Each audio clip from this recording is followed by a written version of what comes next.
पुरावे अनेक दिलेत, मग ती मोठी व्यक्ती नाही तर अनेक व्यक्ती यांचं प्रेशर हे सीआयडी वर पण आहे का? का साधा आमचा एफआयआर जर दर्ज करून घेतला जात नसेल तर हे कुठेही प्रेशर शिवाय होत नसतं.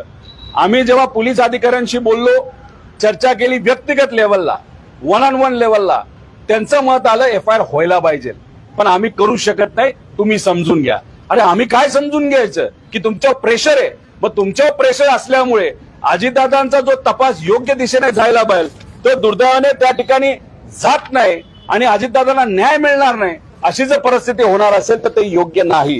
हे बघा, मी हे स्टेटमेंट दिलेलं आहे, त्याचा हा पुरावा आहे. This is my statement under section 180 BNSS 2023 हे ऍक्ट आहे. म्हणजे मी जे मला म्हणायचे ते त्या ठिकाणी दिलंय आणि याच्या पुढे सुद्धा जर मला काय सांगायचं असेल नाही तर कोणाला काय सांगायचं असेल तर ते तिथं आहे. तर ह्या स्टेटमेंट मी आता माझी रेकॉर्ड केलेली आहे, मी स्वतःहून केलेली आहे, मला कुणी विचारलं नाही. फक्त का दादांना न्याय मिळाला पाहिजे, काकांना न्याय मिळाला पाहिजे, इन्व्हेस्टिगेशन योग्य पद्धतीची झाली पाहिजे. मॅनिप्युलेट केले जातील असं कुठलं राजकीय दबाव आहे का या सगळ्या कारवाईवरती असं तुम्हाला वाटतं? आणि तुम्ही जे म्हणताय कोण कोणाला तर वाचवतंय हे महाराष्ट्राच्या जनतेला कळू द्या. तुम्ही स्पष्टपणे नावं घेतली पाहिजे जर तुम्हाला जर वाटत असेल की कोण. बघा, डीजीसीए वर प्रभाव हा टीडीपीच्या नेत्याचा आहे, कारण का टीडीपी हा जो पक्ष आहे त्याचा एक खासदार राम नायडू हे या देशाचे, राम मोहन नायडू हे देशाचे एव्हिएशन मंत्री आहेत. आता एव्हिएशन मंत्री त्यांना कुणी बनवलं तर चंद्रबाबा नायडू साहेबांनी बनवलं. चंद्रबाबा नायडू साहेबांच्या जवळच्या लोकांची एक एनबीएफसी आहे, पतपिढी आहे. त्या पतपिढीने VSR ला फंडिंग केले, पैसे दिलेत, करोडो रुपये दिलेत.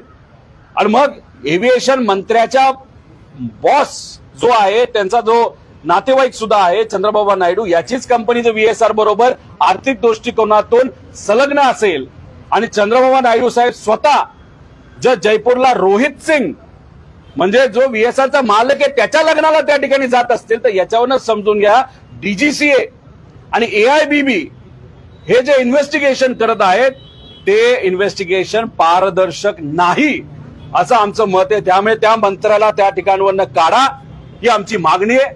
टीडीपी कडे ते मंत्रालय देऊ नका, दुसरं कुठलंही त्या ठिकाणी द्या आणि पारदर्शक पद्धतीने अंडर सेक्शन 12 ऑफ डीजीसीए म्हणजे आता अंडर सेक्शन 11 म्हणजे आतल्या त्यांच्याच माणसाच्या अंतर्गत जे इन्व्हेस्टिगेशन केलं जाते ते न करता अंडर सेक्शन 12 डीजीसीएचा एक सेक्शन आहे 12 ज्याच्यामध्ये ते वेगळ्या पद्धतीने इन्व्हेस्टिगेशन करू शकतात टेक्निकल, आणि बाहेरच्या पण काही चांगल्या एजन्सी त्याच्यामध्ये घेऊ शकतात. त्यामुळे टीडीपी या मंत्रालयामध्ये असल्यामुळे, त्यांचा नेता तिथं असल्यामुळे आणि राम मोहन नायडू त्या ठिकाणी असल्यामुळे हे इन्व्हेस्टिगेशन योग्य दिशेने जात नाही असं आमचं मत आहे. त्याच्याचबरोबर भाजपच्या काही नेत्यांचं आणि या VSR कंपनीचं आर्थिक नातं आहे हे सुद्धा तिथं आम्हाला कळल्यामुळे तिथूनही प्रेशर असावं म्हणून एफआयआर घेतला जात आहे. आणि म्हणून भाजपचे मोठे नेते हे माझ्याबद्दल, फक्त भाजपचेच मोठे नेते माझ्याबद्दल त्या ठिकाणी नकारात्मक बोलतायत. एकनाथ शिंदे साहेबांचा कुठलाही नेता